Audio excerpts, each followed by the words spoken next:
Netflix's new show Adolescence has been groundbreaking. All 4 episodes are shot in one take, which is so incredible. I mean, they did such a great job. I don't even know where to start on that. But also the themes of the show are such deep and severe topics that need to be further discussed in our society to understand how our young boys and even our young men are thinking, and in what ways is that affecting their ability to be able to have better relationships with those around them, with women in particular, and how the manosphere is creating a space that allows men to think that violence against women are okay. This is a topic that I honestly could talk about for days and days and days. It's such a big topic. There's so much to say, but there's so little time. So let's get right into it. We're living in a time where the internet is constant. Gen Z and Gen Alpha, which is the generation right after, have had the internet basically their entire childhood. And with that, there's been some benefits, such as technology making education more available to everybody and providing new resources for children who learn in different ways. But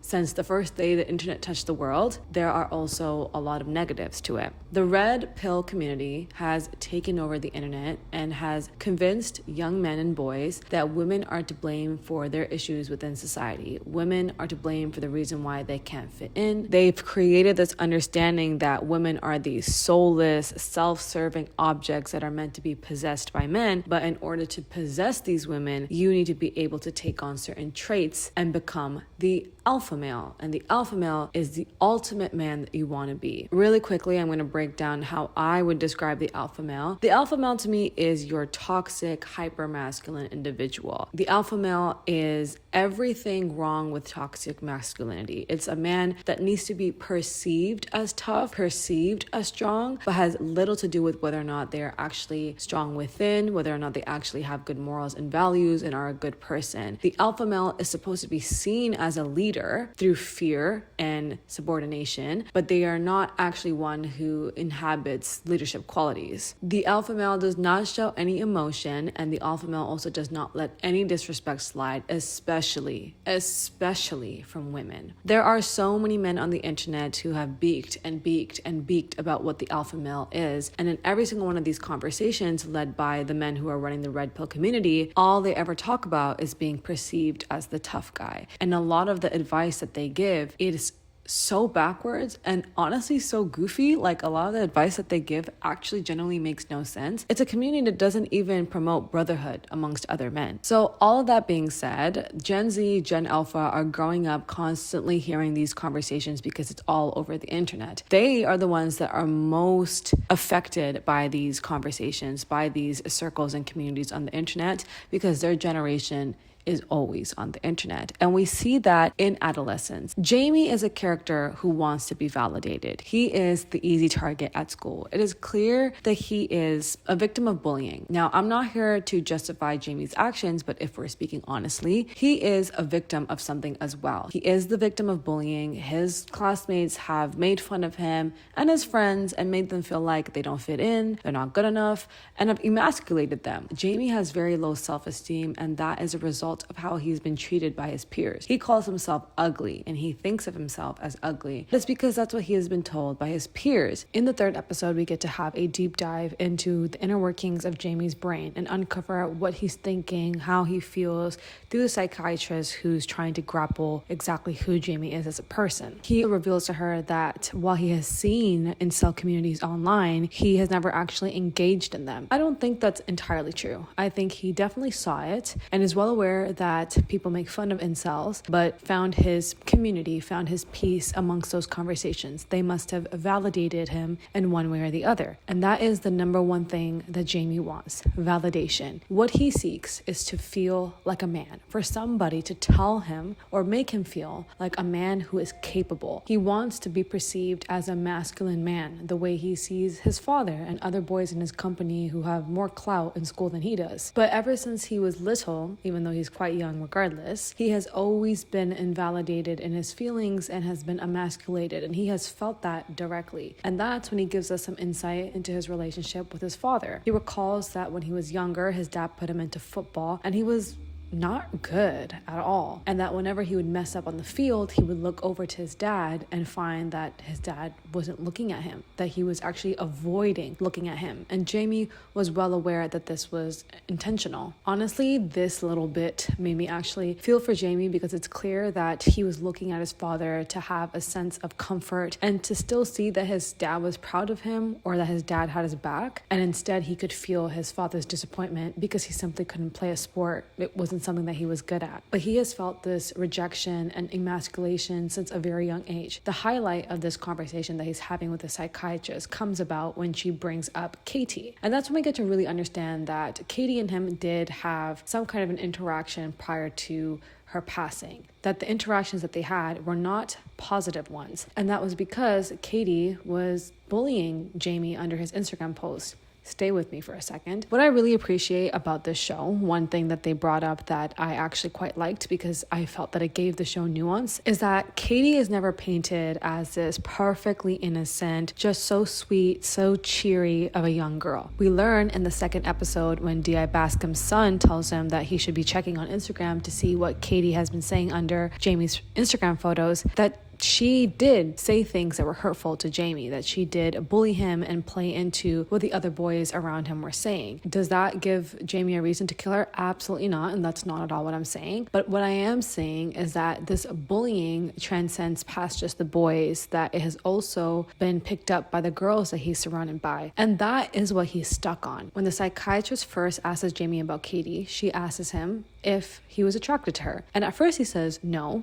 because she was flat. Immediately, his first response about who she is about her physical body and the fact that her physical body did not seem attractive to him. Then, shortly after, he mentions that the boy Fidget got photos of Katie with her chest out and shared them with other boys in the school, and he got access to those photos. Now that these photos are being passed around the school, of course, Katie is facing a level of harassment from her peers. She's being made fun of at school and ostracized because her nudes are circulating. And he saw that this was a point of weakness. He does not once decide, okay, I'm not going to look at these photos because it's disrespectful and a violation of her privacy. He does not once say that he shouldn't have looked at the photos of her, even though he admits that it is wrong that they got sent around in the first place. Instead, what he sees after indulging in these photos is Katie at her weakest. He recognizes that she is powerless in this position because now she's the one that's getting bullied and harassed. And in recognizing that she's weak, he figured that this was the moment where he could ask her out and she would say yes. He expects her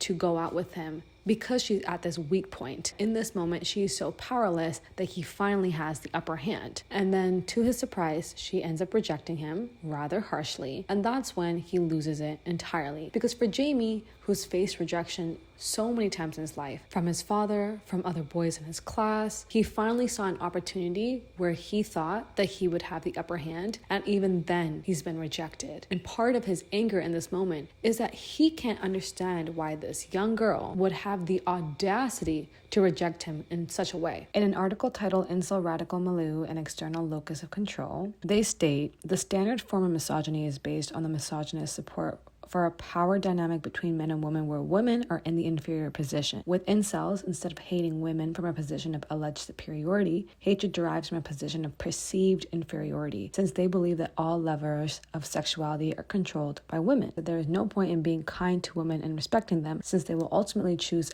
alpha males, no matter how rude or untrustworthy they might be. For the majority of individuals describing themselves as incels, women are promiscuous and suggestible creatures who are fascinated by social status, handsomeness, money, and charisma, and are unwilling to appreciate kindness and sensibility. It is much easier for insecure men to blame women for their problems rather than to blame the patriarchy or to blame other men, because women are in a much vulnerable position than men. Men are naturally bigger than us, naturally stronger than us, and because we live in a patriarchal society, they have the upper hand in society. But for a weak man to fight up against another man who he doesn't see as weak is a challenge that he's not willing to take. And so when a misogynistic incel is threatened or dismissed by a woman, they automatically want to blame a woman for all the faults in the world and for the fact that they are rejected completely because that is the easiest target for them. Women are the easiest target for them to blame instead of actually doing self-reflection,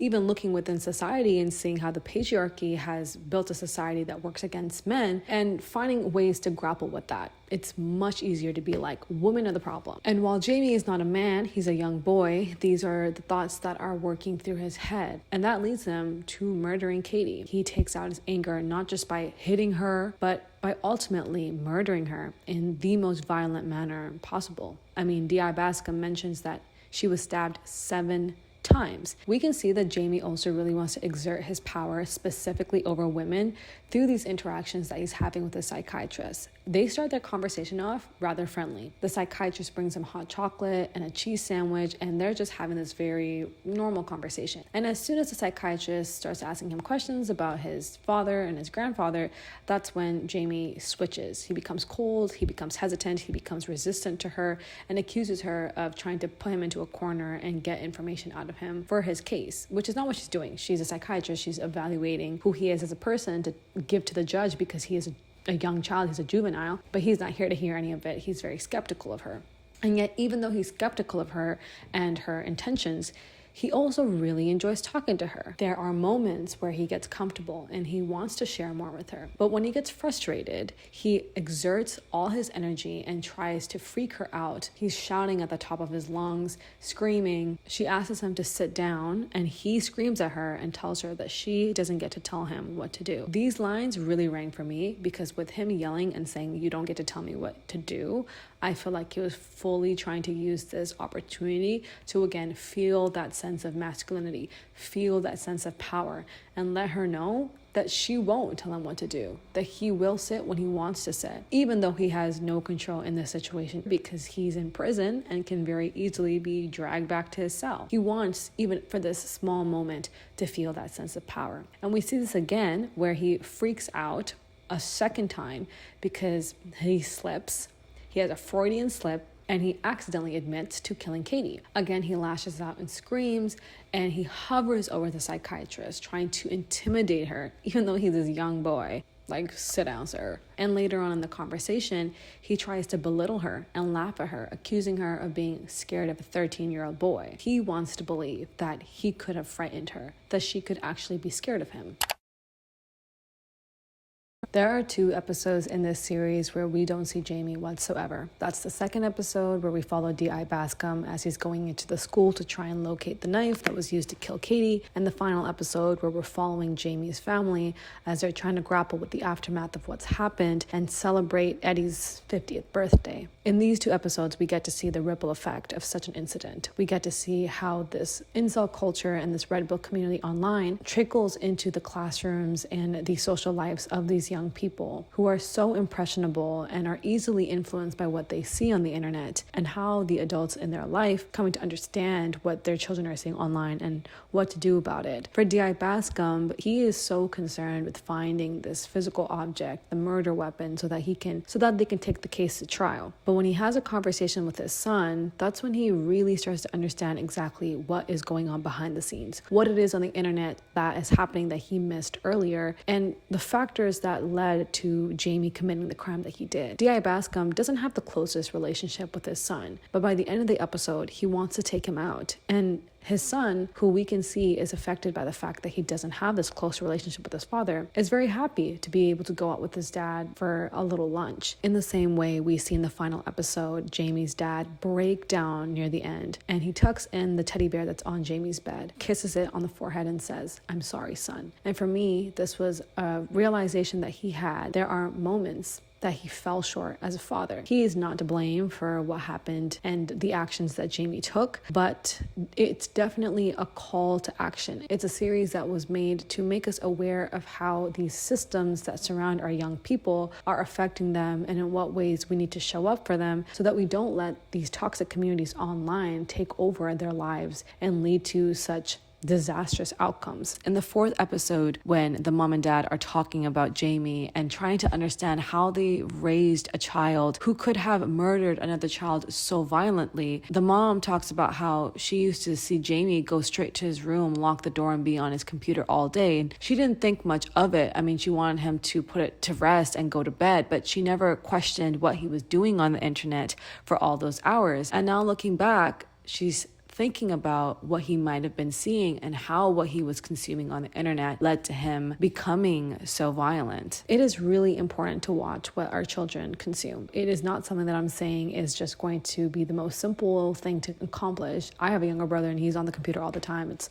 hard to be like, get off that computer or to know what he's doing on the computer all the time. But it is something that parents and people who have younger siblings should be aware of, to be conscious of what your young loved ones are watching on the internet, because you can intercept. And when you do see something that you know is toxic or negative, it allows you to have a bigger conversation. What does consent mean? What does it mean to respect women, to respect one another? Having conversations with children, with young people about these serious topics in a way that is appropriate and digestible for them. And finally, what I thought was really important and a big takeaway in this series is that it's very important for young men to have father figures. It's very important for fathers to show up for their sons, not just to teach them about masculinity, how to be tough, how to play a sport, but also to teach them about emotion regulation so that their sons grow up to know how to handle their feelings, to identify their feelings, and be able to be vulnerable and have the ability to identify when they're not feeling right and have someone that they can go to seek advice, to seek solace, to seek comfort in. And even for young people who don't have a father in their life, because there are many kids out there who don't, having a role model, a male role model, is incredibly important. And I would really suggest that children, whether you have a father figure or not, are involved with the community and that the community shows up for their children. I don't think you can just blame parents or put the responsibility of raising kids solely on parents. It's the job of teachers. It's the job of community leaders. And it's so important to have these figures within the community, within the school,